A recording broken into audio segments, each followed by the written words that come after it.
incredible. Mariah, you have a huge background. You are a two-time Olympian, team bronze medal in 2018.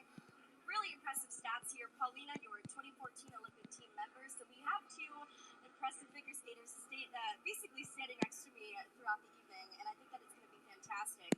Now, I want to talk a little bit about some Ice Desk details as well. We're going to be live from the Orleans Arena throughout the weekend here.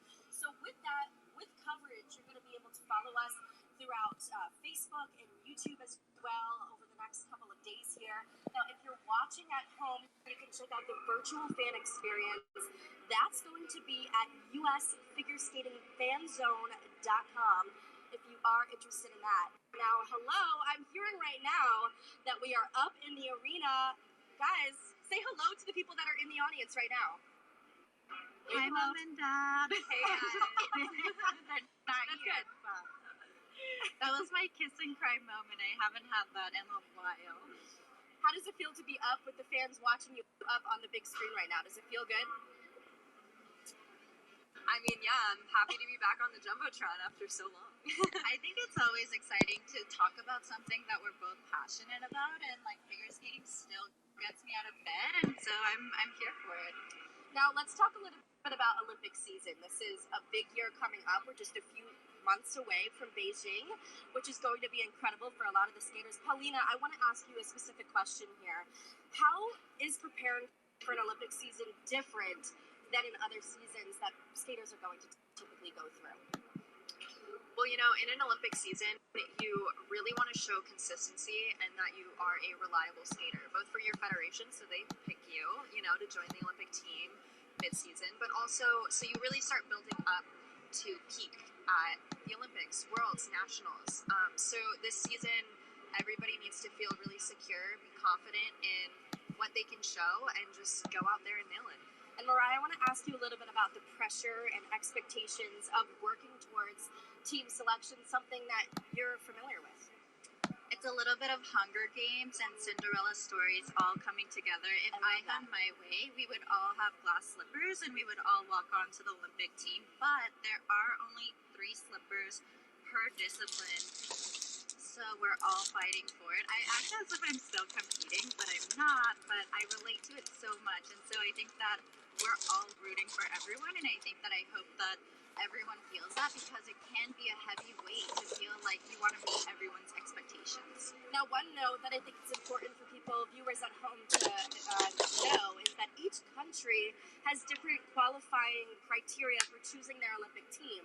Something to keep in mind as well, but really stacking up through the Grand Prix season, this is going to be a lot for a lot of these skaters that are hoping to move towards those Olympic goals that a lot of these skaters do have.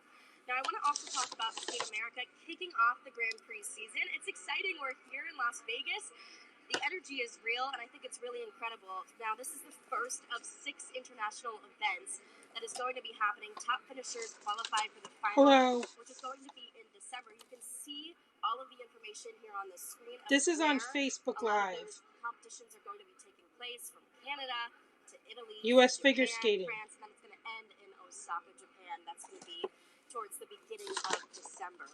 Now, I want to talk a little bit for both of you guys, and we were talking about this off camera earlier on in the day today, just about a memory that you guys have from one of these Grand Prix events, which both of you guys have, by the way, with multiple experiences. What comes to mind, a favorite memory over the last couple of years? We'll start with you, Paulina. For me, it would definitely be competing at the 2015 Rostelecom Cup in Moscow. That was a 12-hour time difference for me coming from California, so it was definitely difficult leading into the short program to not feel so sluggish. But I was able to really turn that part of my brain off and trust my muscle memory, trust my training, and I ended up skating a great performance, so I'm very proud of that one. And Mariah, how about for you? I think the experience of being on the Grand Prix circuit made me feel like I was stepping into the big leagues, and the TV lights were a game changer for me because they're so much brighter. When you're spinning, we do get dizzy, and the flashing lights took a lot for me to get accustomed to. I love that. And right now we're going to actually take to today's events. There's a lot going on today, so we're going to bring up some information for you here. Here's the schedule, all of the information, everything that you guys need to know from the pairs short program to the men's short program. And then here, right here at the Ice Desk, we're going to be located in the Orleans Arena throughout the weekend here, and you're going to see a lot of us between myself, Paulina, and Mirai. So a lot going on, and I do want to just mention really quickly the fans. I think this is a big part of this, right? Last year, 2020, was kind of an interesting season because we didn't have the fans in the stands. It was very different. And now they're back. It's really exciting to see some fresh, smiling faces, really welcoming back the ice skating world.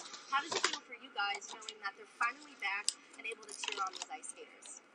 Hello. It's incredible to just draw from the energy from the crowd as a skater, and definitely I think for us walking around and seeing so many fans that are so happy to come and support us now too post retirement is incredible as well. So it has just been a great community, and I'm glad that people are able to enjoy live skating again. And Mirai, how about for you? Let me say I was here last year and it was a ghost town. I was trying to cheer as loudly as possible because that energy beats the skaters as much as I don't know, when you're having a bad skate and they're like, we're here for you, it really makes a difference. If you're having a great skate, you want to share that experience with everyone. And so this is so much better for me, and I think for the skaters as well, for everyone. Now, I want to mention this again. We brought up today's schedule, but I think it's important to note where you're able to stream all of these events. You'll be able to stream full events on Peacock Premium, as well as more live coverage on NBCSN. You'll be able to find a lot of information there. But again, here on the Ice Desk on US Figure Skating's Facebook page and YouTube channels, you'll be able to find a lot of information. Now, let's talk about what's really exciting. Two main events that are happening tonight. Pairs, short program, that's going to be coming up. But first, I want to talk about the men. Okay, this is really exciting. A lot of great skaters that are going to be out here, and United States, Nathan Chen is the clear favorite here, right? He has won Skate America 4 straight times. Now, Paulina, I want to ask you a specific question. How tough is it to maintain that kind of success? Because Nathan Chen, he comes out year after year on top and is impressive when he comes out onto the ice. I think what really makes a champion is the mental part of any sport that you're in, and especially in this one, competing, you have the one shot under adrenaline. Mental strength is so important, and so to see a skater like Nathan be able to come season after season and consistently show what he's capable of has obviously worked to his benefit, and it's incredible for his career. And I think he really just needs to follow through with that momentum this season.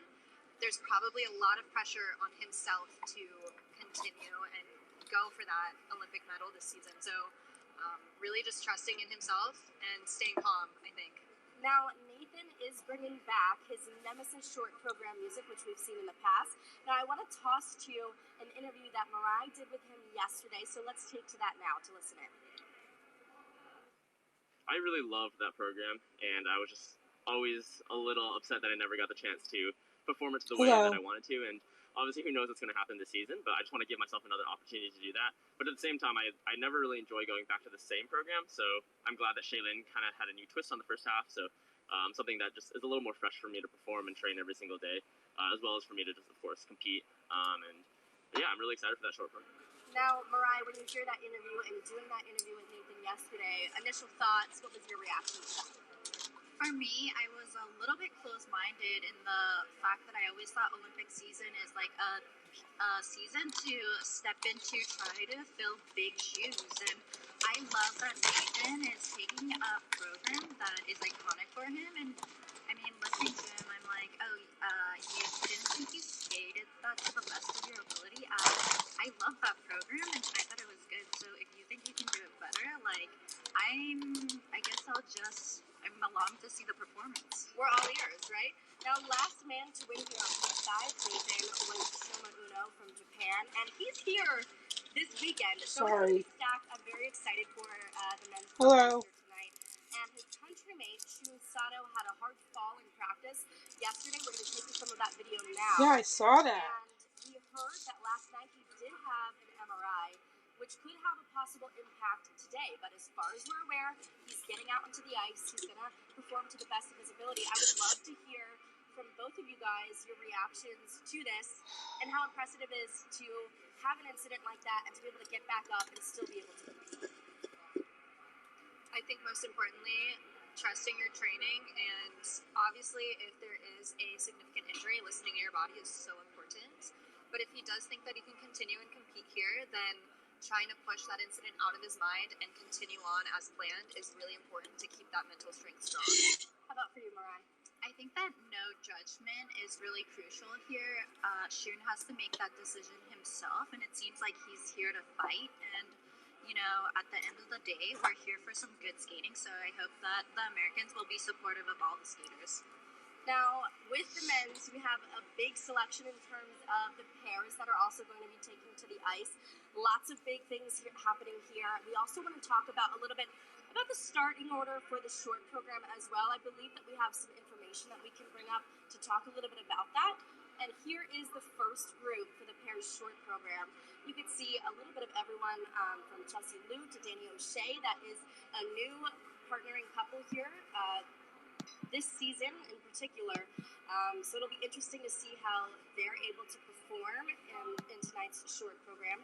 You can see some of the other listing here. And here's the second group that's going to be coming up as well, representing the U.S. Jessica Callalang, Brian Johnson. We've got some really strong competitors, and I think it's going to be incredible, to say the least. I think it's going to be really interesting to see how some of these short programs pan out tonight. I think that we are trying to bring in someone special right now to be able to join us on the ice desk. Where that special person is, I don't entirely know. But we have Paulina here, which is fantastic. So I want to talk to you while we're waiting to bring this person in, Paulina.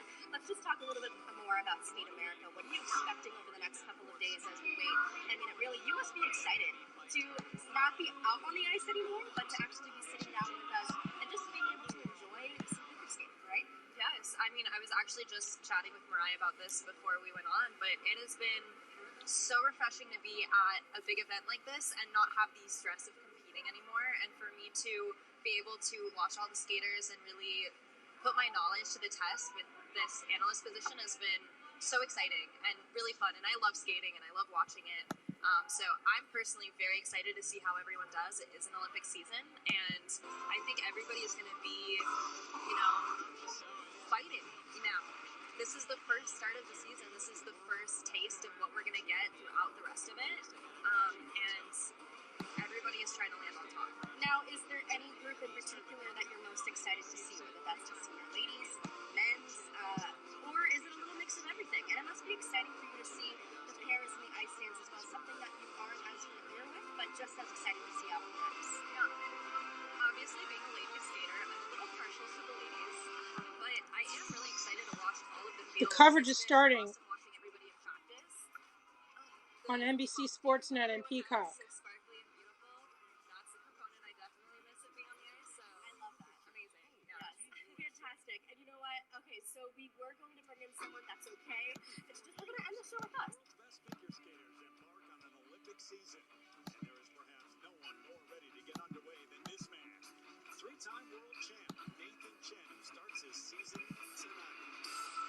But first, the pairs competition features the U.S. champions looking for back-to-back wins in this arena. NBC Sports Network and Peacock. Bye.